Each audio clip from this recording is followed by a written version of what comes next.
Hello and welcome to Pop Not Soda. Today we will be talking about the top 5 James Bond villains. The number 5 spot on the list belongs to Francisco Scaramanga, who is played by Christopher Lee. He's the main antagonist of the Bond film, The Man with the Golden Gun. Oddly enough, his signature weapon is a golden gun. Scaramanga was a high-priced hitman, supposedly the best in the world.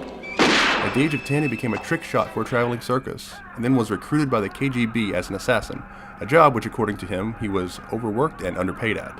After a duel with James Bond at his mansion, which takes place in a funhouse, Bond manages to get the upper hand on Scaramanga and kill him. Number 4 is the villain Alec Trevelyan. He was formerly known as Agent 006 and was accompanying James Bond to a chemical weapons facility in the Soviet Union.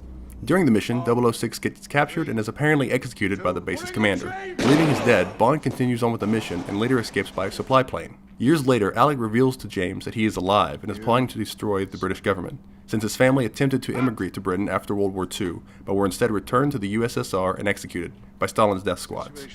He personally blamed Britain for his parents' demise. After a brief fight, Bond and Alec end up hanging off the side of a platform where Bond lets him go. Although the fall doesn't kill him, a falling antenna array certainly does. The next 2 villains on this list are simply henchmen for the other main antagonists of the films, but are still formidable villains on their own. Number 3 is the henchman to both Karl Stromberg in The Spy Who Loved Me and in the next film, Moonraker, to Hugo Drax. The henchman called Jaws is known for a few things, including his brute strength, the fact that he's almost unkillable, and his artificial jaw and steel teeth which can be used to crush almost anything.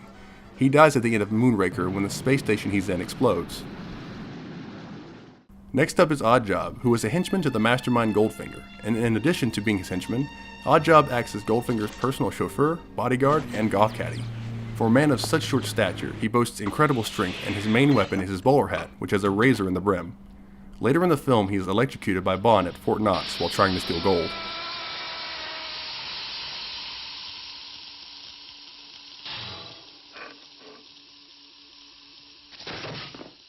Number 1 on this list is Franz Oberhauser. He was portrayed by Christoph Waltz in the 2015 Bond film Spectre, and proved to be an extremely formidable Bond villain.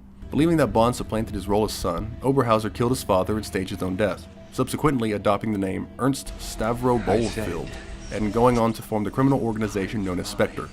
While being tortured, Bond managed to use his watch as a bomb to create an explosion and escape, scarring Oberhauser in the process. At the end of the film, Oberhauser crashes his helicopter and while crawling away from the wreck, tries to get Bond to kill him. Bond refuses and walks away, at which point Oberhauser is arrested. And that's all for now. Stay tuned for more Pop Not Soda.